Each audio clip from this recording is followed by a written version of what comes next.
You know you need to have a freebie or a lead magnet on your website if you want to start growing your email list. But how do you know what topic to choose that will be so irresistible that your dream client wants to give you their email address for it? Well, let's have a look at 3 steps you can take to help you choose your topic. Hi, I'm Alli, and I help emerging entrepreneurs get their businesses up and running online with a standout brand and website.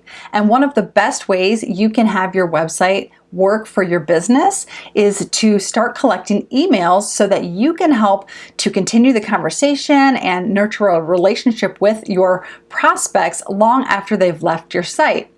But the thing is, nobody really wants more email in their inbox, right?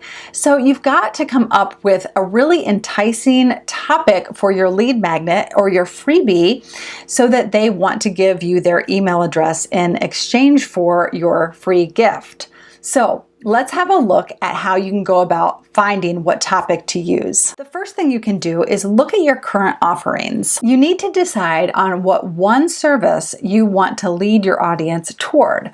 So out of all the services that you offer, what is the one that you want to sell the most of? That's the one you should create your lead magnet for. If you have more than one service you want to drive people toward, then you need to come up with multiple lead magnets to take them down that path. So think about it this way.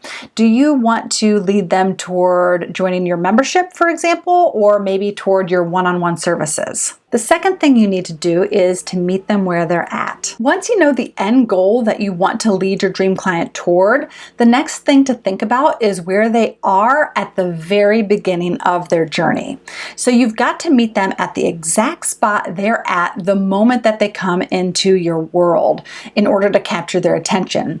So think about that exact moment and then ask yourself these questions. What's the question that most of your potential clients ask? What problem are they having that you can provide a quick solution to? Does your dream client have a perceived roadblock that you need to help them overcome before they'll make the decision to work with you? Does the solution that you're leading them toward use a certain system, framework, or approach that you could teach? The third thing you can do is look at the data. If you've already been creating content for your audience, then another thing you can do is have a look at the data and find out what topic the majority of your audience is interested in learning about. If you have a blog, for example, then what was your most read or commented on blog post? What is your most downloaded podcast episode? Which of your social media posts has gotten the best response? Which email has gotten the most click-through? And what page on your website gets the most hits? Here are 2 more tips.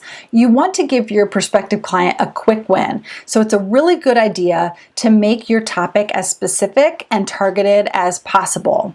Another thing is that you don't want to pick a topic that your direct competitors are already talking about.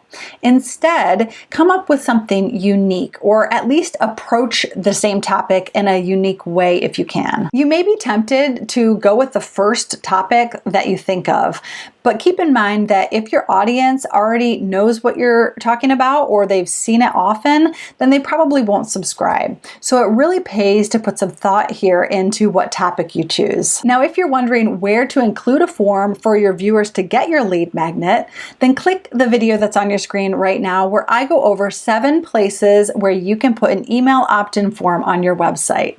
And if you're enjoying all these tips and tricks about getting your business up and running online, click subscribe and hit the notification bell so you don't miss any of my upcoming videos. I'll see you next time.